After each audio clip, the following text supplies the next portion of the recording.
بسم اللہ الرحمن الرحیم۔ السلام علیکم ورحمۃ اللہ وبرکاتہ۔ حضرت ابو درارہ رضی اللہ تعالیٰ عنہ نبی کریم صلی اللہ علیہ وآلہ وسلم سے روایت کرتے ہیں، آپ صلی اللہ علیہ وآلہ وسلم نے فرمایا، اللہ نے آدم کو پیدا فرمایا۔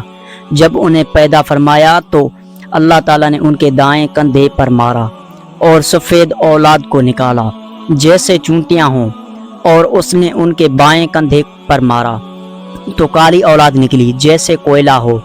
اللہ نے ان کی دائیں طرف والوں کے متعلق فرمایا، یہ جنتی ہیں اور مجھے کوئی پرواہ نہیں، اور جو ان کے بائیں کندھے کی طرف تھے ان کے متعلق فرمایا، یہ جہنمی ہیں اور مجھے کوئی پرواہ نہیں۔ مشکات المصابیح 119۔ حضرت ابن عمر بیان کرتے ہیں، رسول صلی اللہ علیہ وآلہ وسلم نے فرمایا، یہ سعد بن معاذ وہ شخص ہے جس کی خاطر عرش لرز گیا، اس کے لیے آسمان کے دروازے کھول دیے، اور اس کی نماز جنازہ میں 70,000 فرشتوں نے شرکت کی، لیکن اس سے بھی قبر میں دبایا گیا، پھر ان کی قبر کو کشادہ کر دیا گیا۔ مشکاۃ المصابیح 119۔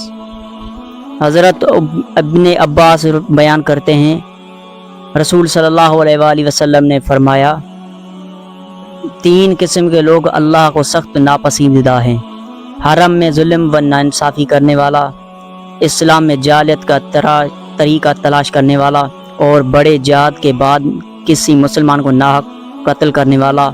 مشکات المصابیح 142۔